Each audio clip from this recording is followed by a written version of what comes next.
Bismillahirrahmanirrahim. Assalamualaikum warahmatullahi wabarakatuh.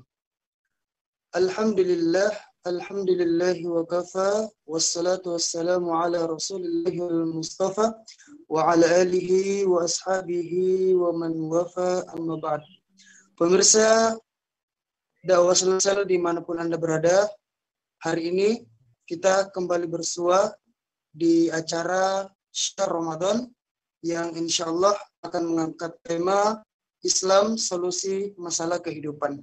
Dan alhamdulillah kita akan dibersamai oleh Al-Ustaz Sabran Mujahidin, dan beliau sudah ada di tengah-tengah kita tentunya via virtual. Kami sapa dulu. Assalamualaikum Ustaz. Waalaikumsalam warahmatullahi wabarakatuh. Apa kabar sore hari ini Ustaz? Alhamdulillah. Khair. Gimana Ustaz Haryadi?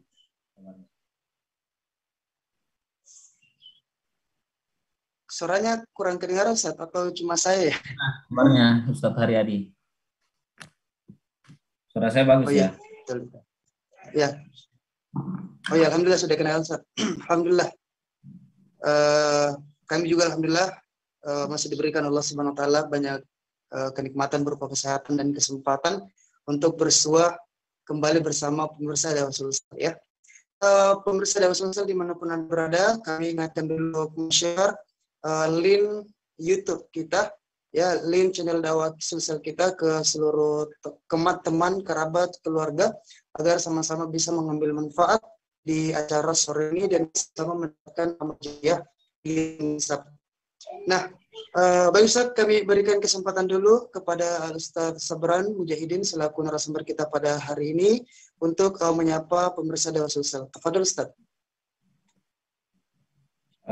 Baik, terima kasih Hina Haryadi atas kesempatan yang diberikan. Assalamualaikum warahmatullahi wabarakatuh. Waalaikumsalam warahmatullahi wabarakatuh. Alhamdulillahirabbil alamin. Wabihi nasta'in ala umuri dunya waddin. Asyhadu an la ilaha illallah wa asyhadu anna Muhammadan abduhu wa rasuluhu alladzi la nabiyya ba'dahu. Allahumma shrah li sadri wa yassir li amri wahlul 'uqdatam min lisani yafqahu qawli. Pemirsa yang dimuliakan Allah Subhanahu wa taala, alhamdulillahirabbil alamin, kita senantiasa memanjatkan puji syukur kita kehadirat Allah Subhanahu wa taala atas berbagai limpahan nikmat yang diberikan kepada kita. Dan sungguh ketika kita hendak menghitung nikmat yang Allah Subhanahu wa taala berikan kepada kita, kita tidak akan mampu menghitungnya. Fa in ta'uddu nikmatallahi la tuhsuha. Dan tentu nikmat yang terbesar yang Allah Subhanahu wa taala berikan kepada kita, yakni dari ketiadaan kita menjadi bagian dari orang-orang yang ada di dunia ini.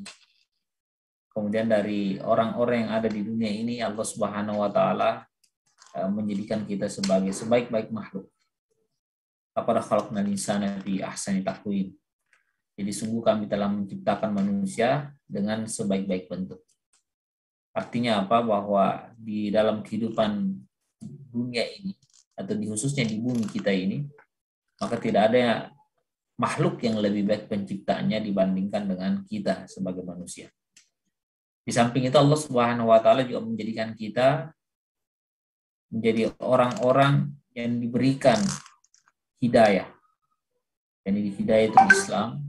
Allah Subhanahu wa taala menurunkan risalah Islam kepada kita. Dan dengan risalah Islam itu kita justru menjadi bagian dari orang-orang yang menerima petunjuk tersebut, menjadi bagian dari orang-orang yang tunduk terhadap apa yang berasal darinya. Ini tentu adalah merupakan sebuah kenikmatan yang tak terkira yang Allah Subhanahu wa taala berikan kepada kita. Alhamdulillah, summa alhamdulillah, summa alhamdulillah. Kemudian tak lupa juga kita kirimkan salam dan salawat kepada junjungan kita Nabi Muhammad sallallahu alaihi wasallam, juga kepada keluarga-keluarga beliau, sahabat-sahabat beliau, serta seluruh orang-orang yang tetap istiqomah di jalan Islam. Pemirsa yang dimuliakan Allah Subhanahu wa taala. Islam sesungguhnya diturunkan oleh Allah Subhanahu wa taala menjadi sebuah solusi terhadap masalah-masalah yang kita hadapi. Islam itu adalah merupakan mu'alajah di masyarakat insan. Itu itu menjadi sebuah solusi, sebagai sebuah penyelesaian terhadap masalah-masalah yang dihadapi oleh kita manusia. Ketika Allah Subhanahu wa taala memerintahkan kita beribadah kepadanya, menghambakan diri kita kepadanya, hakikatnya kita yang butuh Allah Subhanahu wa taala. Hakikatnya Allah Subhanahu wa taala menjadikan itu sebagai sebuah sarana untuk kita agar kita dapat menyelesaikan persoalan hidup kita. Karena kebesaran Allah Subhanahu wa taala itu tidak akan menjadi mengecil ketika kemudian kita manusia tidak menghambakan diri kepadanya. Keagungan dan kemuliaan Allah Subhanahu wa taala tidak akan berkurang walaupun seluruh makhluk itu kemudian ingkar kepadanya. Dan kalau kita menyatakan bahwa sesungguhnya kemuliaan Allah Subhanahu wa taala dia tidak akan bertambah walaupun kita menjadi bagian dari orang-orang yang senantiasa taat kepadanya. Tetapi keagungan, kemuliaan dan kebesaran Allah Subhanahu wa taala itu akan tetap berada pada kedudukannya yang maha agung, kedudukannya yang maha besar, kedudukannya yang maha mulia. Dan itu adalah sesuatu hal yang tetap berada pada sisinya. Nah, sehingga ketika Allah Subhanahu wa taala menurunkan risalahnya yang agung ini kepada kita manusia, tiada lain dan tiada bukan itu adalah untuk memberikan jawaban terhadap persoalan-persoalan yang dihadapi oleh manusia. Dan bagaimanapun kalau kita mengetahui bahwa manusia ini adalah makhluk yang memiliki banyak masalah. Yang ketika kemudian masalah-masalah tersebut tidak terselesaikan dengan cara yang baik, maka justru akan mempengaruhi dan menjadikan kehidupannya menjadi kehidupan yang penuh dengan mudarat, penuh dengan kerusakan-kerusakan. Disitulah kemudian esensinya kenapa Allah Subhanahu wa taala menurunkan risalah yang agung ini, yakni risalah Islam. Sebagai contoh saja kita dalam ranah yang sifatnya pribadi. Ustaz, berarti memang Islam ini mampu menyelesaikan problematika kehidupan begitu Ustaz ya? Ya, insya Allah mampu menyelesaikan problem-problem kehidupan yang ada di tengah-tengah manusia. Saya ingin contohkan dalam ranah yang sifatnya pribadi. Ya. Allah Subhanahu wa taala menurunkan risalah yang kaitannya dengan aurat. Jadi ada aurat laki-laki, ada aurat perempuan. Dalam Quran surah An-Nur, Allah Subhanahu wa taala menyampaikan, wa kullul mu'minin yaghuddu min absarihim wa yahfazu furujahum. Jadi di situ Allah Subhanahu wa taala menyampaikan, katakanlah kepada laki-laki mukmin, hendaklah mereka menundukkan pandangannya dan hendaklah mereka menutup kemaluannya. Di ayat selanjutnya Allah Subhanahu wa taala menyampaikan, wa kullil mu'minat yaghdudna min absarihinna wa yahfazna furujahunna wa la yubdina zinatahunna illa ma tahara minha. Sampaikanlah atau katakanlah kepada perempuan-perempuan mukminah, hendaklah mereka menutup atau menundukkan pandangannya, hendaklah mereka menutup kemaluannya, dan hendaklah mereka tidak menampakkan perhiasan-perhiasan mereka kecuali yang biasa nampak. Wala yubdina zinatahunna illa ma tahara minha. Di sini Allah Subhanahu wa taala memberikan sebuah pensyariatan yang dalam hal ini kewajiban untuk menutup aurat. Bahkan lebih spesifik dalam ayat yang lain Allah Subhanahu wa taala meminta kepada perempuan untuk menggunakan jilbab. Ya ayyuhan nabi qul li azwajika wa banatika wa nisa'il mu'minin yudanina 'alaihinna min jalabibihinna. Wahai nabi, katakanlah kepada istri-istrimu, anak-anak perempuanmu dan perempuan-perempuan mukminah, yudanina 'alaihinna min jalabibihinna. Hendaklah mereka menutup dirinya, jadi mengulurkan jilbab ke seluruh tubuh mereka. Nah, ayat ini justru memberikan sebuah penjelasan kepada kita bahwa ada perintah yang secara spesifik Allah Subhanahu wa taala peruntukkan kepada perempuan yang memang tidak diberikan kepada laki-laki. Itulah yang boleh kita katakan bahwa bagi laki-laki ada auratnya dan bagi perempuan ada auratnya. Aurat laki-laki mulai dari pusar hingga lutut, dan aurat perempuan itu adalah seluruh tubuh mereka. Itu adalah aurat kecuali muka dan telapak tangan. Nah, dalam hal ini mungkin kita bertanya, kenapa Allah Subhanahu wa taala mensyaratkan seperti ini? Maka sebenarnya tiada lain dan tiada bukan hal tersebut adalah untuk menjaga kemuliaan seseorang. Al-muhafadzah al-karamah. Melakukan penjagaan terhadap kemuliaan seorang, bagi dia sebagai laki-laki atau dia sebagai seorang perempuan. Maksudnya bagaimana? Maksudnya itu adalah bahwa ketika aurat-aurat itu kemudian ditutupi dengan pakaian, dengan kain, maka sesungguhnya itu adalah untuk menjaga kemuliaannya, menjaga karomahnya, menjaga kehormatannya. Karena bagaimanapun ketika aurat-aurat itu diumbar, ya, aurat-aurat itu diumbar, ditampakkan ke banyak orang, maka sesungguhnya itu akan sangat memungkinkan terjadinya pelecehan. Dan memang kalau kita mau menyaksikan bahwa banyak sekali terjadi pelecehan-pelecehan, maaf ini mungkin kalau boleh kita katakan pelecehan seksual, karena kemudian diumbarnya aurat itu. Jadi dipersaksikannya aurat di hadapan publik tanpa ada batasan yang jelas. Islam telah memberikan sebuah batasan. Batasan itu sekali lagi adalah untuk menjaga kehormatan seseorang. Disitulah mungkin hikmahnya kenapa Allah Subhanahu wa taala membedakan aurat laki-laki dan aurat perempuan. Karena memang cenderung perempuan itu yang paling memungkinkan dilecehkan atau paling sering dilecehkan karena persoalan aurat ini dibandingkan dengan laki-laki. Perempuan-perempuan yang justru mengalami kondisi yang sangat sangat tragis berkaitan tentang aurat ini. Makanya di sini Allah Subhanahu wa taala memisahkan atau Allah Subhanahu wa taala membedakan antara aurat laki-laki dan aurat perempuan. Dan kalau kita lihat, kalau kita kaji lagi berkaitan dengan aurat ini, kita saksikan contoh saja mungkin di negara-negara yang memang pembahasan yang berkaitan aurat itu kemudian tidak dilakukan penjelasan secara jelas ya, secara detail, maka justru kemudian terjadi kemudian orang bebas untuk berpakaian dan tidak berpakaian, dan justru disitulah pelecehan itu terjadi. Ada data mungkin kalau kita membaca di internet atau di berbagai literatur yang ada 5 besar negara yang tingkat pelecehan seksual itu tinggi. Itu pertama itu adalah Afrika Selatan, kemudian yang kedua itu adalah Swedia, yang ketiga itu adalah Amerika Serikat, yang keempat itu adalah Inggris, dan yang kelima itu adalah India. Boleh kita katakan negeri-negeri ini memang tidak memberikan pengaturan yang sifatnya spesifik berkaitan tentang persoalan aurat. Bahkan orang bebas. Malah kalau boleh kita katakan mereka kan juga memiliki pandangan ya. Mungkin mereka bebas untuk mengumbar auratnya.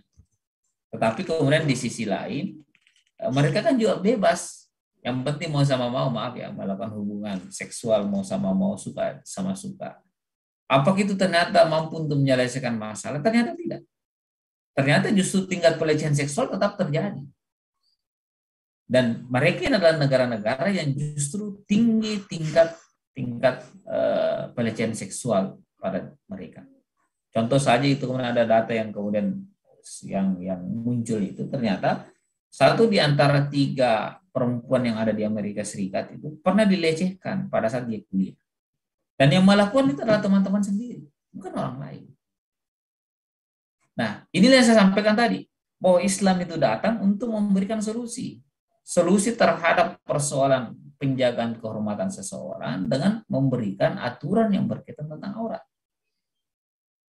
Nah, mungkin ada menyatakan sebenarnya persoalan aurat ini adalah persoalan yang merupakan budaya Arab. Sebenarnya itu keliru. Kenapa saya katakan keliru? Karena orang-orang Arab sebelum datang Islam itu tidak mengenal aurat. Bahkan kemudian kalau kita membaca kitab-kitab sejarah, sebelum datangnya Islam, orang-orang Arab itu terbiasa telanjang, terutama bagi mereka-mereka yang tidak mampu membeli pakaian atau tidak mampu untuk menggunakan pakaian secara baik. Datang Islam memberikan sebuah syariah yang kebetulan Islam itu diturunkan di negeri Arab, maka inilah mempengaruhi kehidupan orang-orang Arab. Akhirnya kemudian mereka justru kemudian belajar menutup aurat. Dan pada saat itu menjadi sebuah pakaian yang menjadi budaya mereka selanjutnya. Itulah budaya Islam yang ada di negeri Arab. Nah ini contoh. Ini contoh mungkin dalam ranah pribadi. Bahwa Islam itu adalah merupakan solusi untuk menyelesaikan masalah kehidupan.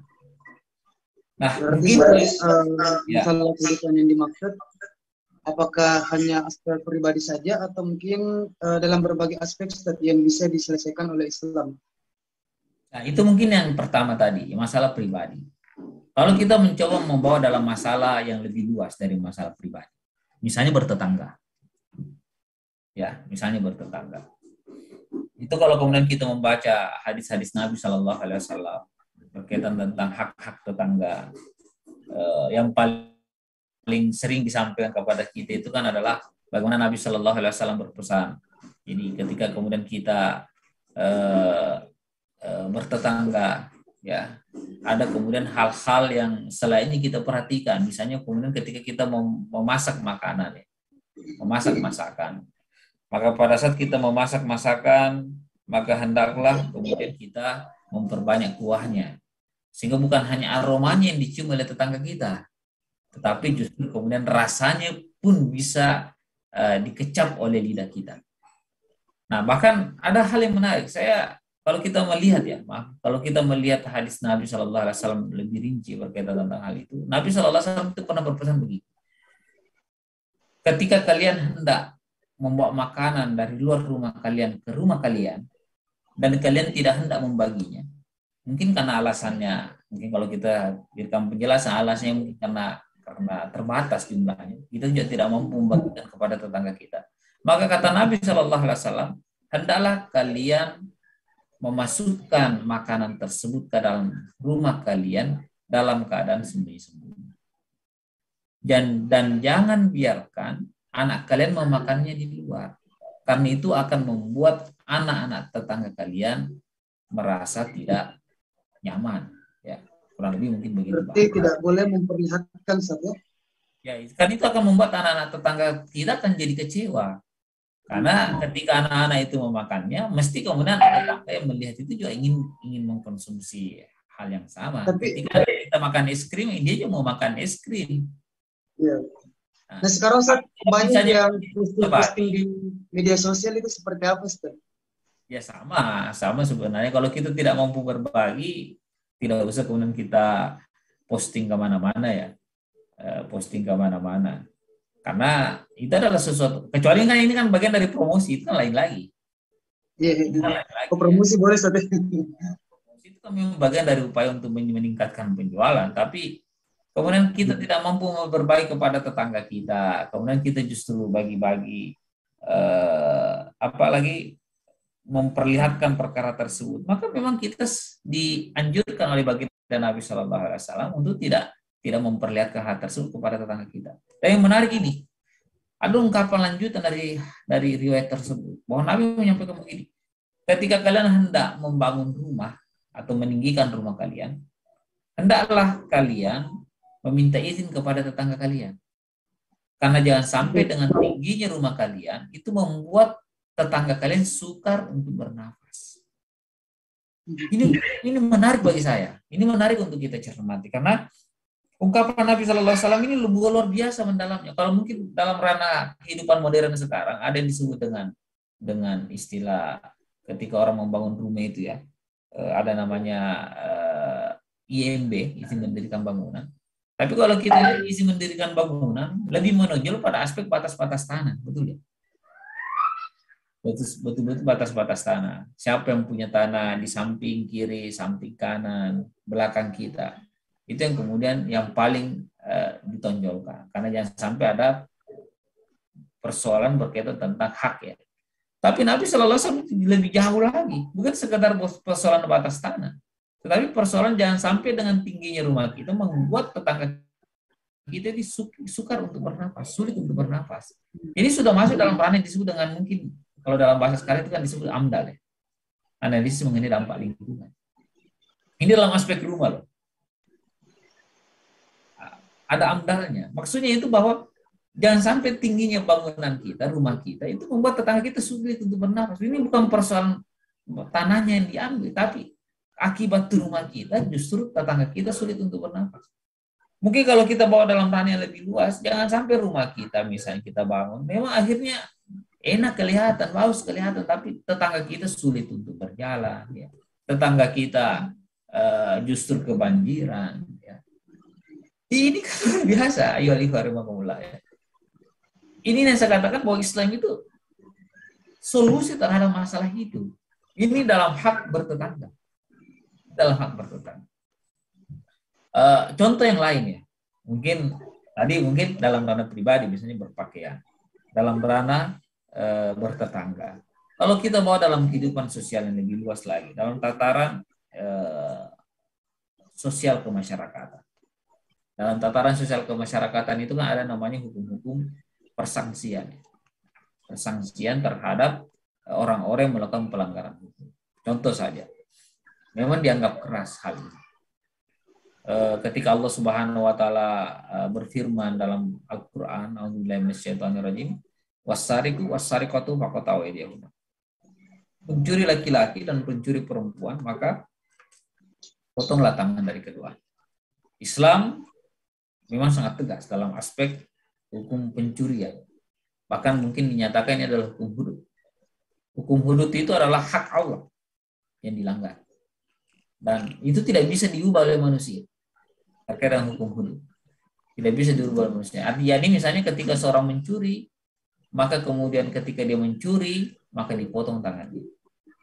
Dan tidak bisa kita manusia dalam pandangan Islam itu mengubah hukum tersebut. Karena itu adalah hududullah. Merupakan hududnya Allah Subhanahu wa taala atau sanksi yang Allah Subhanahu wa taala yang secara langsung berikan kepada orang-orang yang melakukan pelanggaran terhadap hak orang lain. Nah, ini kalau kemudian kita lihat memang ada hukum potong tangan bagi pencurian.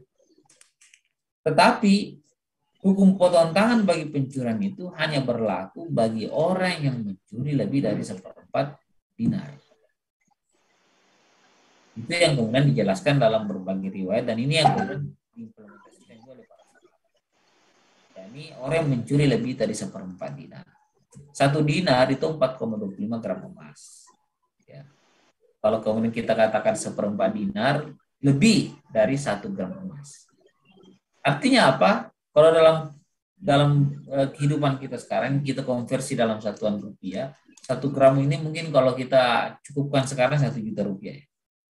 1 juta rupiah. Artinya apa? Bahwa orang yang mencuri lebih dari 1 juta rupiah nilainya sekarang itu yang dipotong tangannya.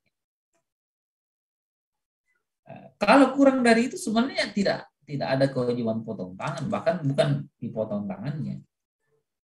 Karena boleh jadi dia melakukan pencurian itu karena keterpaksaan, misalnya ada kondisi darurat, dan itu dibolehkan. Dalam kondisi darurat mencuri itu dibolehkan, misalnya untuk memenuhi kebutuhan perut. Berarti tidak selamanya mencuri harus dipotong tangannya, Ustaz, ya? Tidak selamanya mencuri harus dipotong tangannya dalam pandangan Islam. Karena boleh jadi karena ada kondisi darurat, ini harus dibuktikan melalui pengadilan. Tapi kalau lewat dari 1/4 dinar, mesti dia mencuri karena bukan karena perut, ya, tapi karena keserakahan. Kalau lebih dari 1/4 dinar. Nah, kalau penerapannya sendiri, Ustaz, apakah boleh dilakukan oleh per individu masyarakat atau seperti apa? Itu dalam tataran sosial kemasyarakatan, dan tentu kalau dalam tataran sosial kemasyarakatan ini yang paling bisa mengimplementasikan adalah negara. Tidak bisa kemudian diserahkan kepada individu. Nah, saya lanjut dulu ya. Nah, dalam tataran tadi sosial kemasyarakatan ya, yang dalam hal ini hukum potong tangan bagi pencuri, dan yang dikatakan mencuri itu yang dipotong tangannya itu adalah orang yang mencuri lebih dari 1/4 dinar. Nah, kalau kemudian dia mencuri lebih dari seperempat dinar, maka kemudian itulah yang disebut mencuri karena keserakan, dan itulah yang dipotong tangannya. Kalau kurang dari itu tidak dipotong tangannya. Pernah terjadi di masa Umar bin Khattab radhiyallahu an, ada orang yang mencuri di masa paceklik, masa di mana susah makanan, mungkin karena gagal panen dan seterusnya pada saat itu. Maka kemudian Umar mendapati kondisi tersebut, Umar tidak memotong tangannya, tetapi Umar bin Khattab radhiyallahu an itu kemudian memberikan makanan kepada yang bersangkutan, karena memang pencurian dilakukan karena dalam kondisi darurat. Dalam fikih Islam itu kan memang kalau kita rinci, misalnya contoh ya, saya ingin contohkan sedikit memperluas dalam hal ini. Ketika ada makanan yang haram, ini haram lidati ya, makanannya itu yang diharamkan.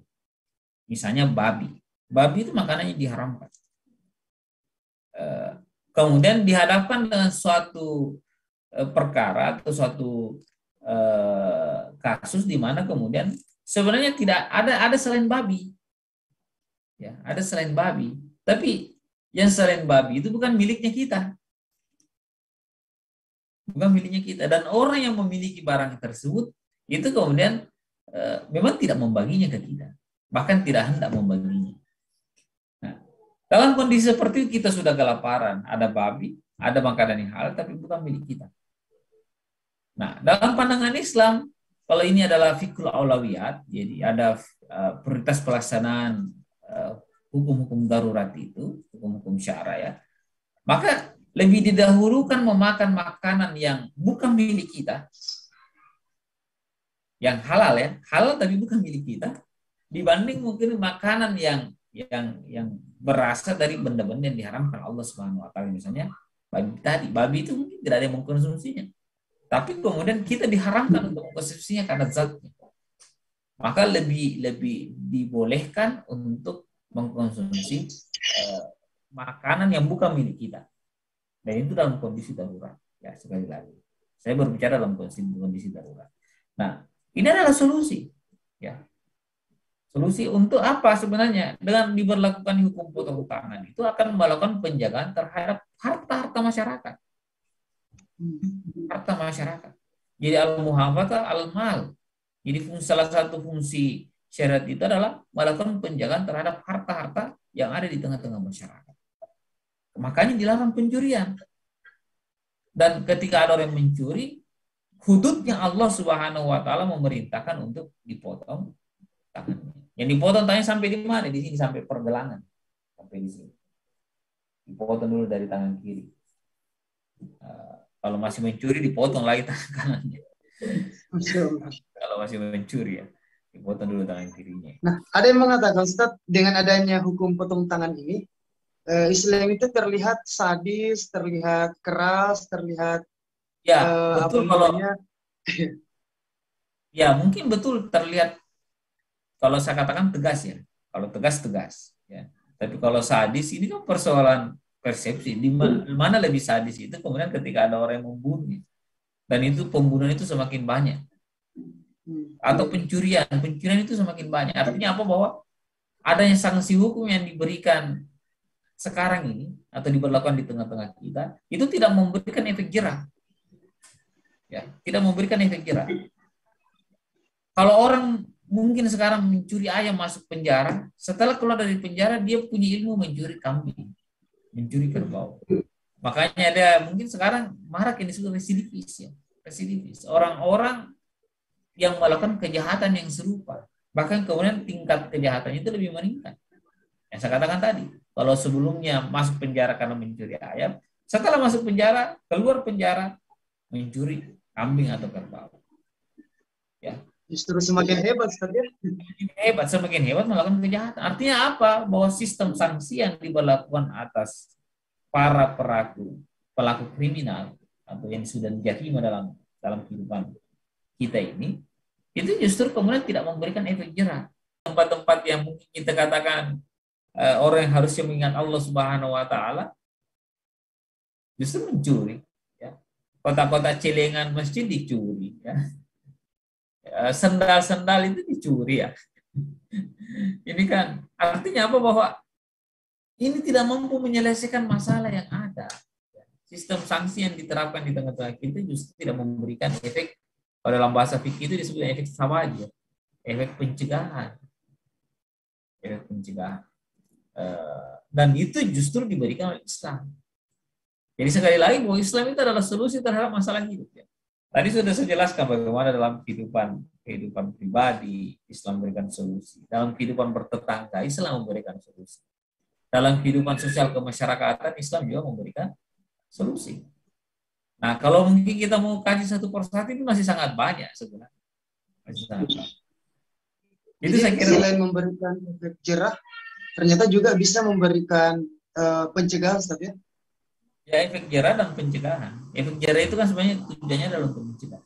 Malah sebenarnya kalau kita lihat atau kita kaji sistem sanksi dalam Islam itu bukan hanya memberikan efek cegah atau efek jerah, tetapi juga akan memberikan efek jawabir. Apa itu jawabir? Itu sebagai penembus dosa. Sebagai penembus dosa. Kenapa sebagai penembus dosa? Karena dalam sebuah riwayat ketika para sahabat itu membaiat baginda Nabi Shallallahu Alaihi Wasallam dalam Baiatul Aqabah, salah satu isi teks baiatnya itu adalah kami berbaiat kepada baginda Nabi Shallallahu Alaihi Wasallam untuk tidak mencuri atau tidak mencuri, tidak berzina, ya, dan seterusnya. Kemudian mereka menyatakan pada saat itu, dan ketika kami melakukan pelanggaran terhadap hal-hal yang kami sampaikan tadi dalam isi baiat itu, maka kami siap diberikan sanksi. Itu sebagai kafarah, sebagai sebuah tebusan yang kami berikan agar dosa-dosa kami diampuni oleh Allah Subhanahu wa Ta'ala. Itu yang di hadis yang diriwayatkan oleh Ubadah bin Samit radhiyallahu anhu. Artinya apa? Bahwa kalau seseorang diberikan sanksi dalam pandangan Islam, seseorang diberikan sanksi dalam pandangan Islam itu kemudian diberikan sanksi berdasarkan hukum Allah Subhanahu wa Ta'ala, itu adalah merupakan kafar sebagai penebus dosa. Nah, ketika ini sebagai penembus dosa, maka sesungguhnya ini juga menjadi sebuah keadilan bagi orang yang melakukan kejahatan. Ya, betul ya. Kenapa keadilan bagi orang yang melakukan kejahatan? Karena dosanya diampuni oleh Allah Subhanahu wa Ta'ala. Mungkin kita menyatakan kita bisa lolos dari hukuman dunia. Ya. Bagi kita sebagai seorang mukmin, ya, kita mungkin bisa lolos dari hukuman dunia, tapi tidak ada yang bisa lolos dari pengadilan akhirat. Yang di mana para Nabi Sallallahu Alaihi Wasallam menyatakan, tunggu dulu, apa kamu ini tidak sakit? Kamu tahu sanksi yang diberikan kepada pezina. Maka kemudian wanita ini kemudian berkata atau bertanya atau berkata lagi kepada baginda Nabi Shallallahu Alaihi Wasallam, ya Rasulullah, saya berzina. Ini buktinya saya sekarang hamil. Saya sekarang hamil dan suami saya sudah tidak ada. Suami saya tidak ada. Ya Rasulullah, sucikanlah saya, tahirni ya Rasulullah, sucikan saya. Maka kemudian Rasulullah menyampaikan kepada wanita tadi, kalau betul kamu hamil, itu sih yang mempersatukan kaum muslimin. Nah, itu sebenarnya sebuah proses yang panjang, ya, mulai dari proses pemahaman sekularisasi, ya, pendidikan yang kemudian juga diarahkan untuk tidak mengarah pada keinginan kaum muslimin untuk kembali menerapkan Islam secara kafah. Akhirnya kemudian muncullah seperti yang ditanyakan tadi. Itu mungkin. Ustaz, sepertinya kita sudah berada di penghujung waktu. Mungkin satu lagi Ustaz, ya, pertanyaan dari kami. Lalu Ustaz, bagaimana kemudian memberikan penyadaran kepada masyarakat agar supaya masyarakat ini paham bahwa Islam ini adalah solusi dan masyarakat ini mau mengambil Islam, karena mungkin ketika saya berdiskusi dengan mahasiswa tentang syariat Islam ini, kadang-kadang jawabannya katanya di negara kita ini bukan cuma orang Islam, masih ada agama lain, sehingga syariat Islam ini tidak layak untuk diterapkan. Nah, ini sebenarnya bagaimana menyadarkan atau memberikan pencerahan terhadap orang-orang yang seperti ini? Yang pertama begini, bahwa yang perlu disampaikan kepada masyarakat bahwa Islam itu bukan sekedar agama ritual, ya, bukan sekedar agama ritual, tapi dia justru adalah merupakan agama yang komprehensif, ya. Komprehensif yang mengatur seluruh aspek kehidupan. Ini berbeda, maaf ya, kalau boleh kita katakan berbeda dengan Nasrani dan Yahudi. Nasrani dan Yahudi itu memang lebih pada agama yang sifatnya spiritualistik semata. Tetapi kemudian kalau Islam itu bukan hanya sekedar aspek spiritual, tetapi kemudian ada aspek siasa, ada aspek politik yang diajarkan. Yang dimaksud siasa di sini adalah riayat syu'unil ummah. Itu melakukan pengurusan terhadap umat. Ya. Melakukan pengurusan terhadap umat tentu bukan kaitannya sekedar persoalan spiritualitas semata, tapi di situ kemudian ada aspek sosial yang justru kemudian diselesaikan dengan hukum Islam. Seperti yang saya gambarkan tadi. Itu yang pertama. Nah, kemudian yang kedua, selain memang kita sampaikan kepada masyarakat bahwa sesungguhnya solusi-solusi Islam yang kalau kita kaji itu bisa diamalkan dalam kehidupan praktis. Bisa diamalkan dalam kehidupan praktis. Saya contohkan tadi. Dan bahwa perkara tersebut adalah perkara yang ketika diamalkan itu akan memberikan maslahat, memberikan kemanfaatan bagi kita. Dan masalahnya untuk semua, Ustaz, ya, bukan hanya untuk orang Islam saja. Bukan hanya untuk orang Islam. Jadi ketika kemudian dalam pandangan Islam pendidikan itu gratis, kesehatan itu gratis, maka kemudian menikmati itu bukan hanya orang Islam. Dalam pandangan Islam ya, pendidikan itu mesti gratis, ke sekolah kesehatan itu mesti gratis. Dan yang menerima itu adalah bukan hanya orang-orang Islam. Ya, sekali lagi. Dan ternyata memang hukum Islam itu pernah diterapkan. Yang saya katakan tadi ya. Ada 600 tahun hukum Islam itu diterapkan di Spanyol ya, di Andalusia. Andalusia dulu namanya. Itu tidak ada satupun pembantaian massal terhadap orang-orang non-Muslim. Bahkan 3 agama hidup berdampingan. Ada Yahudi, ada Kristen, ada Islam. Di Mesir, Islam pernah berkuasa lama. Tapi sampai sekarang yang namanya Kristen Koptik ya. Kristen Koptik, jadi Nasrani Kipti ya. Itu kemudian masih hidup. Bahkan Butrus Sugali itu adalah orang Kristen yang mantan sekjen PBB. Mantan sekjen PBB, Butrus Sugali itu kan orang Nasrani Kipti. Itu justru saya katakan bahwa adanya hukum Islam itu tidak akan membasmi orang-orang non-Muslim. Silakan hidup berdampingan dalam kehidupan masyarakat. Tetapi hukum yang diterapkan adalah hukum Islam yang memang juga tidak diatur dalam agama mereka. Tidak diatur dalam Kristen, tidak diatur dalam Yahudi. Yang mengatur itu kan kapitalisme atau sosialis komunisme. Jadi Islam itu meliputi keduanya ya. Jadi Islam mengatur masalah spiritualitas, Islam juga mengatur masalah politik. Masalah politik biasanya itu pembahasan kapitalisme, sosialis komunisme. Spiritualitas mungkin dia dibahas oleh Yahudi, Nasrani, dan agama-agama lain. Kalau Islam itu membahas semuanya. Yang dibahas Yahudi, Nasrani dibahas oleh Islam, yang dibahas kapitalisme, sosialis komunisme itu dibahas juga oleh Islam. Ini agama yang komprehensif. Cuma memang komprehensifnya Islam itu memang tidak bisa diterapkan ketika tidak ada political will ya dari kita semua untuk menerapkan, terutama oleh penguasa, oleh pemerintah, terutama oleh mereka. Dan rahmatan lil alaminnya Islam juga tidak bisa kita rasakan kalau kemudian tidak diterapkan. Kalau Allah menyatakan kan dalam Al-Quran surah Al-Anbiya itu, wa ma arsalnaka illa rahmatan lil alamin. Tidaklah kuturunkan kamu wahai Muhammad, termasuk risalah yang dibawa oleh beliau, kecuali untuk menjadi rahmat bagi seluruh alam. Dan rahmat bagi seluruh alam itu nanti bisa kita rasakan kalau diterapkan. Itu hanya akan menjadi sebuah, maaf ya, sebuah mungkin bahasa kasarnya khayalan, bahwa rahmat Islam hanya menjadi sebuah khayalan ketika tidak diterapkan. Tapi ketika kemudian hal tersebut diterapkan secara praktis di tengah-tengah kehidupan, maka di situ kita akan rasakan rahmat Islam. Sekarang mungkin kita rasakan rahmat Islam dalam ranah pribadi. Kita menjadi orang yang baik, ya, orang yang jujur, orang yang amanah. Itu rahmatnya Islam. Tapi mungkin juga kita sudah bawa dalam ranah berkeluarga. Ya, bagaimana berperilaku terhadap orang tua, berperilaku terhadap istri anak kita. Itu kita bawa itu. Ya.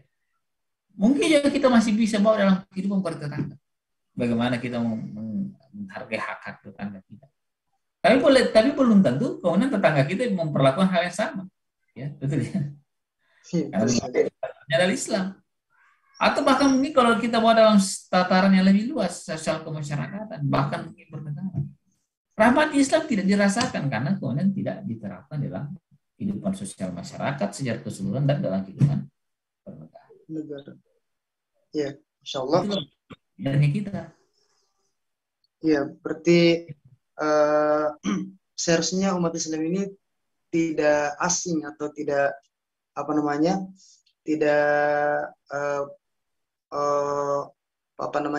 tidak bodoh untuk terhadap agamanya sendiri, bahwa ternyata Islam ini ya adalah solusi, Ustaz, ya, bukan hanya untuk aspek spiritual belaka, ya, tetapi justru Islam ini bisa dijadikan sebagai solusi untuk seluruh permasalahan dalam lini kehidupan yang mungkin kita rasakan hari ini, Ustaz. Insyaallah, barakallahu fiik, Ustaz, atas materinya. Mungkin di akhir penghujung waktu kita ini sebenarnya masih banyak yang ingin saya tanyakan, Ustaz, yang menurut saya sangat penting untuk ditanyakan, tapi karena kita dibatasi oleh waktu, untuk itu mungkin bisa langsung ke closing statement-nya, Ustaz, atau kesimpulan dari perbincangan kita hari ini. Ya, mungkin saya ingin hanya menyampaikan ya ayat Allah Subhanahu wa taala. Wa man arada an dzikri fa inna lahu ma'isyatan dhanka wa nahsyuruhu yaumal qiyamati a'ma. Barang siapa yang berpaling dari peringatan kata Allah Subhanahu wa taala, wa man arada an dzikri fa inna lahu ma'isyatan dhanka, maka dia akan merasakan penghidupan yang sempit. Wa nahsyuruhu yaumal qiyamati a'ma, dan di akhirat nanti dikumpulkan dalam keadaan buta. Dalam ayat ini Allah Subhanahu wa taala mengingatkan gitu bahwa sesungguhnya peringatan-peringatannya itu akan mau secara pemahaman, jadi ada mafhum mukhalafah di situ. Bahwa peringatan-peringatan yang berasal dari Allah Subhanahu wa taala itu akan melapangkan kehidupan seseorang. Tapi ketika kemudian berpaling dari peringatan Allah Subhanahu wa taala, maka justru penghidupan seseorang itu akan sempit. Nah, sekali lagi bahwa ketika Allah Subhanahu wa taala mensyaratkan sesuatu kepada kita, maka itu adalah merupakan mu'alajah, sekali lagi mu'alajah li masyaqil insan, sebagai solusi terhadap masalah hidup. Dan Allah Subhanahu wa taala menurunkan risalah yang agung itu kepada kita, yakni risalah Islam, tiada lain adalah untuk kebaikan bagi kita semua. Tiada lain untuk manusia itu bisa berjalan sesuai dengan roda kehidupan yang seharusnya, dan justru kemudian kemanfaatan yang besar akan dialami oleh mereka, kita semua manusia. Itu saya kira. Baik, Ustaz. Syukran jazakallahu khair atas materinya hari ini, yang insyaallah akan bermanfaat untuk umat Islam, ya. Untuk itu para pemirsa channel Dakwah Sulsel dimanapun Anda berada, jangan lupa untuk yang belum subscribe, jangan lupa untuk subscribe channel kita agar tidak ketinggalan agenda-agenda berikutnya, karena insyaallah di Ramadan ini kita full setiap hari akan membahas tema-tema yang dianggap perlu untuk dibahas dan penting untuk diketahui oleh seluruh umat Islam. Dan sebagai kesimpulan juga dari kami, bahwasanya syariat Islam ini wajib untuk diterapkan, dan syariat Islam ini adalah solusi dalam kehidupan dari seluruh lini kehidupan, dan hikmahnya adalah ketika syariat Islam diterapkan, maka syariat Islam ini akan menjadi efek jerah bagi pelakunya, dan akan menjadi pencegah bagi orang-orang yang melihatnya, dan akan menjadi penghapus dosa bagi orang yang diberlakukan hukum kepadanya. Saya Haryadi, mohon maaf jika ada kesalahan, jika ada benarnya datang dari Allah Subhanahu wa taala. Mengucapkan jazakumullah khair kepada Al-Ustadz yang telah menyiapkan waktunya hari ini, dan kepada seluruh peserta channel dakwah Sulsel dimanapun Anda berada. Terima kasih telah menyaksikan acara kita hari ini. Kami mohon undur diri. Wabillahi hidayah wa taufiq. Wassalamualaikum warahmatullahi wabarakatuh. Waalaikumsalam.